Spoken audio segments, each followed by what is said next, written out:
রহমানুর রহিম। রাসূলুল্লাহ সাল্লাল্লাহু আলাইহি সাল্লামের ছায়া না থাকা প্রসঙ্গ।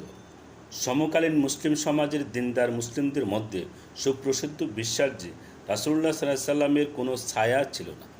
ইসলামের ইতিহাসের প্রথম 500 বছরে লিখিত হাদিস, তাফসির, সিরাতুন নবী, দালাইলুন নবুওয়াত ইত্যাদি কোনো গ্রন্থে এ বিষয়ে কোনোরূপ উল্লেখ পাওয়া যায় না। ষষ্ঠ হিজরি শতক থেকে কোনো আলিম বিষয়টি উল্লেখ করেছেন। মরক্কো ও স্পেনের প্রসিদ্ধ ফকি ও মুহাদ্দিস আল্লামা কাজী ইয়াজ ইবনে মুসা ইয়াহসুবি সাবতি 544 হিজরি আশিফা বিতারিফি হুকুকিল মুস্তাফা সাল্লাল্লাহু সাল্লাম নামক গ্রন্থে রাসূল সাল্লাল্লাহু সাল্লামের মুজিজা, বৈশিষ্ট্য, অলৌকিকত্ব বিষয়ক আলোচনায় বলেন, কথিত আছে যে সূর্যের আলোয় বা চাঁদের আলোয় তার দেহের কোনো ছায়া ছিল না, কারণ তিনি নূর ছিলেন। এখানে লক্ষণীয় যে আল্লামা কাজী ইয়াজ ও কথিত বক্তব্যটি কোনো সনদ বা অন্তত গ্রন্থ সূত্র প্রদান করেননি। এই গ্রন্থটির বিষয় মরক্কোর অধিবাসী বিগত শতকের অন্যতম শ্রেষ্ঠ মুহাদ্দিস, ঐতিহাসিক ও সুফি আল্লামা মোহাম্মদ ইবনে জাফর কাত্তানি হাসানি 1345 হিজরি বলেন, কাজী ইয়াজের আশিফা গ্রন্থটি এতে জয়ীফ হাদিসাদি বিদ্যমান। এছাড়া আরও হাদিসে বিদ্যমান যেগুলোকে জাল বলা হয়েছে, এগুলোতে জয়ীফ জাল হাদিস নির্ভরতায় তার অনুসরণ করেছে খতিব আবুর রাবি সুলাইমান ইবনে সাবতি তার রচিত শিফাউস সুদূর নামক গ্রন্থ। সুলাইমান ইবনে সাবু কাজী ইয়াজের ছাত্র প্রজন্মের আলেম ছিলেন। তার দৌহিত্র মোহাম্মদ ইবনে হাসান ইবনে আতিয়াহ 591 হিজরিতে মৃত্যুবরণ করেন। এতে প্রতীয়মান হয় যে তিনি ষষ্ঠ হিজরি শতকের মাঝামাঝি মৃত্যুবরণ করেন। রাসূল সাল্লাল্লাহু আলাইহি সাল্লামের ছায়া প্রসঙ্গে তিনি বলেন, তার ছায়া মাটিতে পড়ত না, তিনি নূর ছিলেন। সূর্যের বা চাঁদের আলোয় তিনি যখন হাঁটতেন তখন তার কোনো ছায়া প্রকাশিত হতো না। আমরা দেখেছি যে তিনিও এ বক্তব্যের কোনো সনদ বা তথ্যসূত্র উল্লেখ করেননি। তার এই গ্রন্থের বিষয়ে ইমাম সাখানি বলেন যে গ্রন্থটি অনেকগুলি খণ্ডে রচিত। পরবর্তী কোনো ইমাম তা সংক্ষেপে বলেছেন, এতে অনেক আপত্তিকর ভিত্তিহীন হাদিস বিদ্যমান। ষষ্ঠ হিজরি শতকের অন্য প্রসিদ্ধ আলিম ইমাম আবুল ফারাজ ইবনুল জাওজি তিনি আল ওয়াফা বি আহওয়ালিল মুস্তাফা সাল্লাল্লাহু সাল্লাম নামক গ্রন্থে সনদবিহীনভাবে একটি হাদিস উল্লেখ করে বলেন, ইবনে আব্বাস রাদিয়াল্লাহু থেকে বর্ণিত, রাসূল সাল্লাল্লাহু সাল্লামের কোনো ছায়া ছিল না। তিনি যখনই সূর্যের আলো দাঁড়াতেন তার আলো সূর্যের আলোর উপর প্রাধান্য লাভ করত, আর যখন তিনি প্রদীপের আলোয় দাঁড়াতেন তার আলো প্রদীপের আলোর উপর প্রাধান্য লাভ করত। পরবর্তী যুগগুলি আলিমগণ এগুলোর সনদ ও সূত্র সন্ধান করেছেন। বিশেষত ইমাম সুয়ুতি ও তার ছাত্রগণ এই বিষয়ে প্রাণান্তর চেষ্টা করেন। ইমাম সুয়ুতি রাসূলুল্লাহ সাল্লামের এ সকল অলৌকিক সংকলনের জন্য দীর্ঘ 20 বছর অক্লান্ত পরিশ্রম করেন। খাসাইস কুবরা গ্রন্থটি সংকলন করেন। এছাড়া তিনি শিফা গ্রন্থের হাদিসগুলির সূত্র বর্ণনায় গ্রন্থ রচনা করেন। তিনি বলেন, চতুর্থ হিজরি শতকের প্রসিদ্ধ আলিম মোহাম্মদ ইবনে আলী ইবনুল হাসান হাকিম তিরমিজি মৃত্যু 320 হিজরির দিকে উদ্ধৃত করেছেন যে দ্বিতীয় হিজরি শতকের রাবি আব্দুর রহমান ইবনে কাইস যা আফরানি থেকে, তিনি আব্দুল মালিক ইবনে আবদুল্লাহ ইবনে ওয়ালিক থেকে, তিনি তাবি জাকাওয়ান থেকে তিনি বলেন, সূর্যের আলোতে বা চাঁদের আলোতে রাসূলুল্লাহ সাল্লামের কোনো ছায়া দেখা যেত না।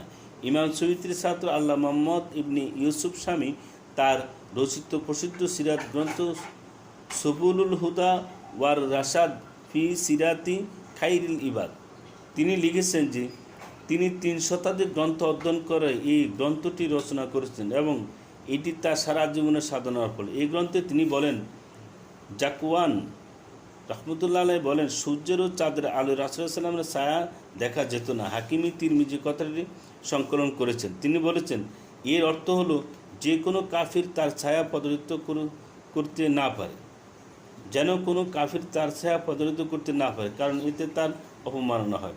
দশম একাদশ হিজরি শতকে প্রসিদ্ধ হানাফি ফকি ও মুহাদ্দিস মোল্লা আলী কারি 1014 হিজরি কাজী ইয়াজের বক্তব্য ব্যাখ্যা করে বলেন যে ছায়া না থাকার হাদিসটি হাকিম তিরমিজি নাওয়াদিরুল উসুল গ্রন্থে উল্লেখ করেছেন। তিনি আব্দুর রহমান ইবনে কায়েস থেকে উদ্ধৃত করেছেন। আব্দুর রহমান ইবনে কায়েস অভিযুক্ত রাবি। তিনি আব্দুল মালিক ইবনে আবদুল্লাহ ইবনুল ওয়ালিদ থেকে তিনি অজ্ঞাত পরিচয়। তিনি জাকওয়ান থেকে। মোল্লা আলী কারি অন্যত্র বলেন যে ইবনে আব্বাসের হাদিস রাসূলুল্লাহ সাল্লামের কোনো ছায়া ছিল না। তিনি যখনই সূর্যের আলোর প্রদীপের আলো দাঁড়াতেন তার আলো প্রাধান্য লাভ করত। হাদিসটি ইবনে জাওজি উল্লেখ করেছেন। উল্লেখ্য যে আল্লামা আহমদ ইবনে মোহাম্মদ কাস্তালানি 923 হিজরি, মোহাম্মদ ইবনে আব্দুল বাকি জারকানি 1122 হিজরি ও অন্যান্য আলিম ও ইবনুল জাওজি ও হাকিম তিরমিজি সূত্র প্রদান করেছেন। ইবনুল জাওজি উদ্ধৃত হাদিসটি সনদ তিনি নিজে বা অন্য কেউ উল্লেখ করেননি। নবম হিজরি শতকের প্রসিদ্ধ ঐতিহাসিক ইমাম তাকিউদ্দিন আহমদ ইবনে আলী মাকরিজি 835 হিজরি এই হাদিসটির শুরুতে একটি সনদ উল্লেখ করে বলেন, আহমদ ইবনে আবদুল্লাহ গাদ্দাফি বলেন, আমাদেরকে তাবেঈ আমর ইবনে আলী আবি আমর বলেন 150 হিজরি তিনি তাবি মোহাম্মদ ইবনে সাইব 160 হিজরি থেকে তিনি তাবি আবু সাহিল বাজাম থেকে তিনি ইবনে আব্বাস থেকে তিনি বলেন রাসূলুল্লাহ সাল্লামের কোনো ছায়া ছিল না। আহমদ ইবনে আবদুল্লাহ গাদ্দাফি নামের কোনো রাবির পরিচয় জানতে পারেনি। আর ইমাম মাকরিজি এই সনদ কোথায় থেকে পেলেন তাও জানাননি। এভাবে সৈয়দি হালাবি, স্বামী আলী কারি প্রমুখ আজীবন গবেষণা করে অনুসন্ধান থেকে আমরা নিম্ন তথ্যগুলি আমরা জানতে পারি। চতুর্থ শতকে হাকিম তিরমিজির পূর্বে কোনো মুহাদ্দিস কোনো হাদিসে গ্রন্থে এ হাদিস বা এ অর্থে অন্য কোনো হাদিস সংকলন করেননি। ইমাম আবু সৈয়দি তার জামি কাবিরের ভূমিকায় উল্লেখ করেন সকল হাকিম তিরমিজি সংকলন করেছেন, কিন্তু অন্য কোনো মুহাদ্দিসের গ্রন্থে পাওয়া যায় না, সেগুলি সন্দেহাতীতভাবে অনির্ভরযোগ্য।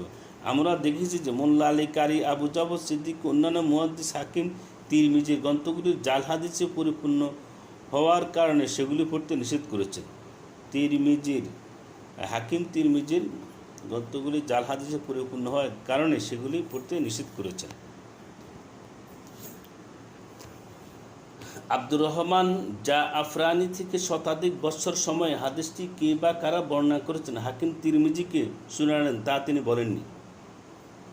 হাদিসটি মুরসাল। আমরা দেখেছি ইবনে জাওজি ও এ বিষয়ক হাদিসের বর্ণনাকারী হিসেবে ইবনে আব্বাস রাদিয়াল্লাহু নাম উল্লেখ করেছেন, কিন্তু সুয়ুতি ও তার ছাত্রগণ অনুসন্ধানে একটিমাত্র মুস্তাদ সনদ ছাড়া অন্য কোনো সনদ পাওয়া যায়নি। তাবি জাকওয়ান কার মাধ্যমে এই তথ্যটি জেনেছেন যে তাও বলেননি। তার ছাত্র আব্দুল মালিক ইবনে আবদুল্লাহ অজ্ঞাত। এভাবে আরও অনেকেই চেষ্টা করেছেন। যেমন সর্বোপরি এই হাদিসটি মূলত বর্ণনাকারী আব্দুর রহমান ইবনে কায়েস জাফরানি সুপরিচিত জালিয়াত। ইমাম আব্দুর রহমান ইবনে মাহাদি, ইমাম আবু জুরআত, ইমাম আহমদ, ইমাম সালিহ জাজরাহ, ইমাম বুখারী ও অন্যান্য সকল মুহাদ্দিস তাকে জালিয়াত ও পরিত্যক্ত বলে উল্লেখ করেছেন। এই বিষয়ে আমাদের সকলকে সতর্ক থাকা দরকার। আসসালামু আলাইকুম।